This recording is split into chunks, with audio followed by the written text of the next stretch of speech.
आज मैं भगु ऋषि की बात कर रहा हूँ। भगु ऋषि मरम भूमि में तपस्या कर रहे थे और भगवान लड़ाई करने के बाद वहाँ से निकले और भगु ऋषि को दर्शन देने के लिए भगवान गए, क्योंकि भगवान को ये कार्य करना ही था।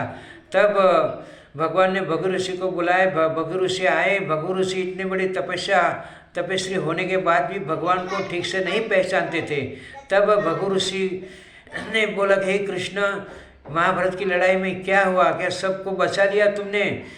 तो भगवान ने बोला, बचाया किसको नहीं, सबका संहरण विनाश हुआ है, क्योंकि 5 पांडव और एक मैं और पांडव की थोड़ी सी सेना इतने बचे, बाकी सब विनाश हुए, कौरव सब मारे गए। और भगु ऋषि को क्रोध आया, हे कृष्ण, तुम्हारे होते हुए इतने सारे ये हो गए, पाप हो गए, और आपने रोका नहीं युद्ध को, आप चाहते रोक सकते थे।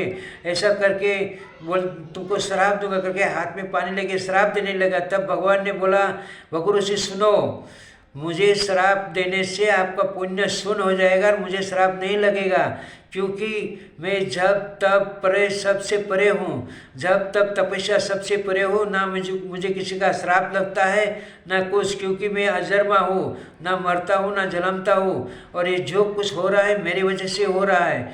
अगर मैं उन लोगों को बचाने जाऊँ तो मेरा अवतार रहने का कारण क्या होगा कि मैं हमेशा धर्म की रक्षा के लिए हमेशा प्रकट होता हूँ और धर्म की स्थापना करता हूँ पुनः, और अधर्म का विनाश करता हूँ। आप ही बताओ मैं क्या करूँ, मेरा जन्म लेने का कारण क्या होगा? तब भगु ऋषि भगवान के पाँव में पड़ गए, प्रभु मैं आपको पहचान नहीं पाया, मुझे दिव्य रूप का दर्शन कराए। भगवान ने दर्शन दिया। तब भगवान ने बोला, कुछ मांगो।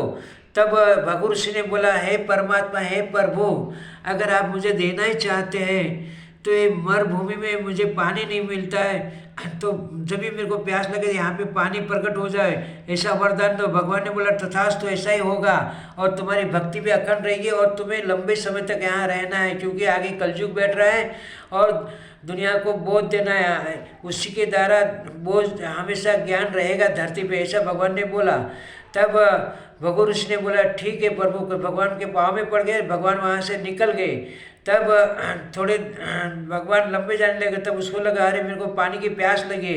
उन्हें भगवान को याद किया, प्रभु मुझे पानी की बहुत प्यास लगी है, जल्दी मुझे पानी प्राप्त करो, पानी प्राप्त करो, ऐसा करके करने लगी। तब भगवान ने इंद्र को बुलाया और इंद्र को बोला, ऐसे तो पृथ्वीवासी को अमृत देना गुनाह है, लेकिन फिर भी आप तुम्हारे हिसाब से उनकी कसौटी करो और तुम्हें योग लगे ऐसा करो। अगर आपको लगे कि पात्र ठीक है तो अमृत देना, ना ठीक लगे तो पानी पिला के चले जाना, ऐसा इंद्र को भगवान ने बोला। इंद्र राजा आए, एक संडाल का रूप रह गए और भगु ऋषि के सामने प्रकट हो गए, खड़े हो गए कि महाराज पानी लो, मेरे पास बहुत पानी है, क्योंकि समड़े के पखाल में पानी था। फिर भी भगु ऋषि का अहंकार नहीं गया। नहीं नहीं बोलता, मैं संडाल के हाथ के पानी नहीं पीऊँगा, मर जाऊँगा, परवड़े गए, तुम्हारे हाथ का पानी तो क्या, हाथ भी नहीं लगा हुआ, ऐसा करके जेम तेम बोले लगा। फिर भी इंद्र राजा ने एक की, तो अब उसने फिर भी नहीं माना। तब इंद्र राजा वहाँ से अलग हो गए और ना पानी पिलाया ना अमृत पिलाया। तब उसने देखा, अरे इतनी जल्दी तो आदमी कोई गायब नहीं हो सकता है, कौन था, कोई चमत्कार तो नहीं हुआ। ऐसा करके दोबारा भगवान को याद करने लगा, और भगवान मैं आपकी लीला पहचान नहीं पाई, अभी तक मेरे से घमंड नहीं गया, मैं आपको पहचान नहीं पाया आपकी लीला को, ऐसे करके रोने लगे।